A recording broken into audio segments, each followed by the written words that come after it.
Hello guys, welcome to நம்ம திருநெல்வேலி சமையல். இன்றைக்கி நம்ம பார்க்க போகிறது வெத்தலை பாயசம். வெத்தலை பாயசம் எப்படி பண்ணலான்னு பார்க்கலாமா? வாங்க பார்க்கலாம். இந்த பாயசம் நம்ம ஒன் டைம் பண்ணிட்டோன்னா அடிக்கடி பண்ணி சாப்பிட்லாம். எல்லாருமே கேட்பாங்க. அவ்வளோ ஸ்வீட் அண்ட் யம்மியாக இருக்கும். வாங்க பார்க்கலாம். இதுக்கு நம்ம பாதாம் அண்ட் முந்திரி பருப்பு, பாதாம் பிசின் இதெல்லாம் ஓவர் நைட் சோக் பண்ணி எடுத்துக்கலாம். ஓவர் நைட் ஊற வச்சு நம்ம எடுத்துக்கலாம். நல்லா ஊறி இருக்கும் இல்லையா? அதுக்கப்புறம் பாதாம்க்கு தோலெல்லாம் பீல் பண்ணி எடுத்துப்போம். அதுக்கப்புறம் நம்ம பாதாம் பீல் பண்ணி எடுத்ததுக்கப்புறம் பாதாமை நல்லா மிக்ஸி ஜாரில் போட்டுட்டு பேஸ்ட்டாக அரைச்சி எடுத்துக்கலாம். கொஞ்சமாக மில்க் ஆட் பண்ணி பேஸ்ட்டை நம்ம அரைச்சி எடுத்துக்கலாம். இதை ரெடி பண்ணி வச்சுட்டோம்னா அதுக்கப்புறம் வெத்தலை வந்து ஒரு 4 வெத்தலை எடுத்துப்போம். அதை பேஸ்ட் பண்ணி அரைச்சி எடுத்துக்கலாம்.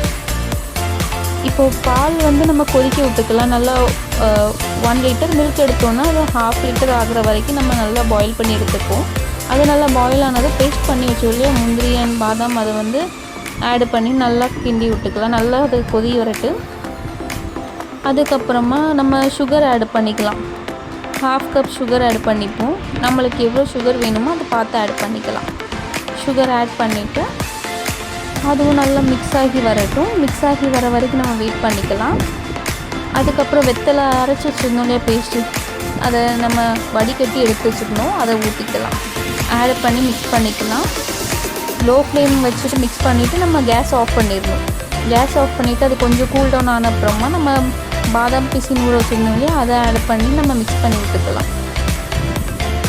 அதுக்கப்புறம் நம்ம நட்ஸ் வந்து ட்ரை ஃப்ரூட்ஸ் இருக்கும் இல்லையா, அதை கொஞ்சம் கட் பண்ணி எடுத்து வச்சுப்போம்.